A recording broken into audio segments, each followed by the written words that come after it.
You're listening to The Intellectual Investor, episode number 52, Little Moments, or How to Give a Great Speech, written by Vitaliy Nelson and read by Elliot. To read this article online, or to listen to more episodes, visit investor.fm. To learn more about Vitaliy's investing firm, IMA, go to imausa.com. Little Moments, or How to Give a Great Speech. I was supposed to give a presentation at the Guru Focus Conference in Omaha, a day before the Berkshire Hathaway annual meeting. I was more nervous than usual. I agreed to give this presentation because I wanted to push myself to explore a brand new topic. I wanted to zero in on the investment process. Guru Focus seemed to have the right audience for this topic. I need a looming deadline to build the pressure to unleash creativity. 2 days before I was to leave for Omaha, I wrote a 9-page speech titled How to Stay Rational in an Irrational World. A day later, I created a 40-slide PowerPoint, which I was still tweaking an hour before my talk. The Guru Focus Conference was at the Doubletree Hotel in downtown Omaha. There were maybe 200 attendees in a typical hotel ballroom. A few minutes into my presentation, the lights went out. Though the lights came back a second later, my microphone and projector were dead. The speech that followed ended up being the best presentation I have probably ever given, and I have given plenty of them over the last 10 years. Charlie Tian, who runs Guru Focus, emailed me and said, "Went through the surveys we collected from the attendees and found that you were rated one of the best speakers." I'm sharing this with you not to brag, not at all. I find that little, often random moments shape the journey of our lives. Before I go further, let me tell you this little story. When I started writing for TheStreet.com in 2004, my writing was dry and incredibly boring. It would make a corporate press release look like a stand-up routine. It was efficient, but didn't have soul. Then, a few months into my writing career, I penned a short, funny article describing my little adventure configuring TiVo. These were the very early days of artificial intelligence. The layer of TiVo phone technical support consisted of an AI that demanded, "Please speak in complete sentences." You may or may not know this, but I have a Russian accent. The system could not understand me. After half a dozen tries, I came up with an elegant solution. I gave the phone to my then 3-year-old son, Jonah.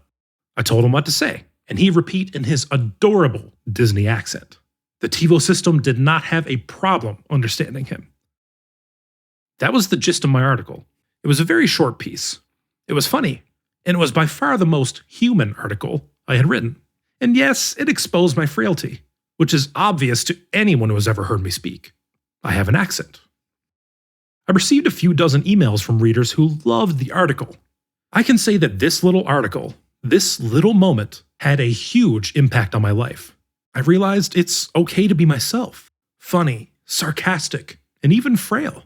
In other words, I learned that when I write, I should be me. If I hadn't written that TiVo article, I might have arrived at the conclusion later, or I could have given up writing altogether before I even arrived at it. The lights going out at Guru Focus was my TiVo moment for public speaking. It was a gift that made me completely rethink how I give speeches. When the lights came back on, I realized that the projector and mic were out. To my amazement, my blood pressure dropped. I felt calmer than I had 10 seconds before. A weight dropped off my shoulders. Suddenly, I was not burdened with switching slides. I didn't have to follow bullet points. I could just talk, tell a story. My 40-slide presentation had been a huge distraction. Until the lights went out, the attendees weren't looking at me. They were trying to read my bullet point-packed slides. Their eye contact was with the screen, not with me. If I were to redo this presentation, it would have 5 slides. A hello slide, 3 slides in between with pictures, and a goodbye slide. That's it. I also learned, however, that writing a speech out is important. I was not going to read the speech. I couldn't have memorized it if I had tried. But writing it created a logical structure for my thoughts, and even more importantly, unearthed the appropriate vocabulary. Speaking is communication in real time, where writing allows you to stop and control the clock. It affords you the luxury of carefully picking each word and gives you the freedom to rewrite ad infinitum and show it to the world when you are ready, or when the deadline arrives, whichever comes first. I find when I speak on a brand new topic, a lot of my energy goes into looking for precise words, the ones that will let me communicate my thoughts clearly. Here's the thought. I, and probably most of us, are horrible at multitasking. My brain is horrible at running multiple processing threads at once. If I can minimize the need for multitasking, no slide flipping, no vocabulary searching, then I can focus the limited processing power of my brain on public storytelling. After all, that is what a speech is. I have read that your state of mind when you get on a stage is completely programmable. James Altucher watches Jerry Seinfeld stand up right before he goes on stage. It programs his mood. I found that Bach's Concerto No. 1 in D minor does the trick for me. I listened to it for about 20 minutes before I stepped onto the Guru Focus stage, so my blood pressure was probably already a little lower than usual to begin with. We should pay attention to little moments. They can change our lives.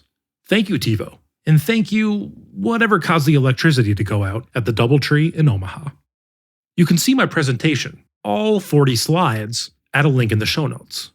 I don't want this presentation to be in the public domain for long, and we'll be removing it on May 14th. So check it out now.